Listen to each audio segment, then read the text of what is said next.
Types of production processes. Number 1, job shop production is characterized by manufacturing of one or few quantity of products designed and produced as per the specification of customers within prefixed time and cost. It produces pieces of goods in small batches. The distinguishing feature of this low volume and high variety of products. Characteristic of job shop production are high variety of products and low volume. Number 2, use of general purpose machines and facilities. Number 3, highly skilled operators who can take up each job as challenge because of uniqueness. Number 3, large inventory of materials, tools, parts. Detailed planning is essential for sequencing the requirements of each product, capacities for each work center, and order priorities. Advantages of job shop production are: number 1, a variety of products can be produced because of the general purposes machines and facilities. Number 2, operators will become more skilled and competent as each jobs give them learning opportunities. Number 3, full potential of operators can be utilized. Number 4, opportunity exists of creative methods and innovative ideas. Limitations job shop productions are: the cost is higher due to frequent setup changes. Number 2, higher level of inventory at all levels and hence higher inventory cost. Number 3, production planning is complicated. Number 4, there is a larger space requirement. Number 2, batch production. It is defined by American Production and Inventory Control Society as a form of manufacturing in which the job passes through the functional departments in lots or batches, and each lot may have a different routing. It is characterized by the manufacture of limited number of products produced at regular intervals and stock awaiting sales. Characteristics of batch production system are: it has a shorter production runs. Plant and machinery are more flexible. Number 3, plant and machinery setup is used for production of item in a batch, and changes of setup is required for processing the next batch. Number 4, manufacturing lead time and cost are lower compared to job order production. And the advantages of batch production are: number 1, better utilization of plant and machinery. Number 2, promotes functional specializations. Number 3, cost per unit is lower as compared to a job order production. Number 4, lower investment in plant and machinery. Number 5, flexibility to accommodate and process number of products. Number 6, job satisfaction exists for operators.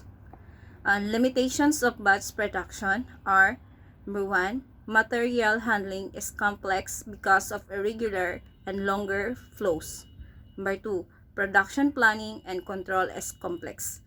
Number 3, work in process inventory is higher compared to continuous production. Number 4, higher setup cost to do frequent changes in setup. And number 3, mass production. Manufacture discrete parts or assemblies using a continuous process. This production system is justified by a very large volume of production. The machines are arranged in a line or product layout. Product and process and standardization exist at all outputs follow the same path. And the characteristic of mass production are: standardization of product and process sequence. Number 2, dedicated special purpose machines having higher production capacities and output rates. Number 3, large volume of products. Number 4, shorter cycle time of production. Number 5, lower in process inventory. Number 6, perfectly balanced production lines. Number 5, sorry.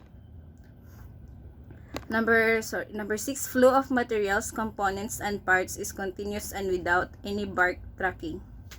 Number 7, production planning and control is easy. Number 8, material handling can be completely automatic. And the advantages of mass production are higher rate of production with reduced cycle time, higher capacity utilization due to line balancing, less skilled operators are required, low process inventory. Number 4, manufacturing cost per unit is low. Limitations of mass production: breakdown of one machine will stop an entire production line. Line layout needs major change with the changes in the product design. High investment in production facilities. The cycle time is determined by the slowest operation. And the last one, continuous production.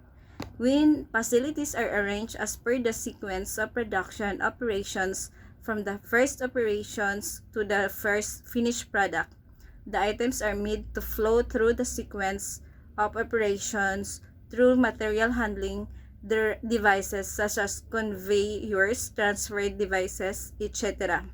And the characteristics of continuous production are dedicated plant and equipment with zero flexibility. Material handling is fully automated. Processes follows and predetermined sequence operations. Component materials cannot be readily identified with final product. Planning and scheduling is a routine action. And the advantages of continuous production are standardization of product and process sequence, higher rate of production with reduced cycle time, higher capacity utilization due to line balancing. Manpower is not required for material handling as it is completely automatic. Persons with limited skills can be used or put on the production line. Unit cost is lower due to high volume of production. And the limitations of continuous productions are flexibility to accommodate and process number of product does not exist. Very high investment of setting flow lines. Product differentiation is limited.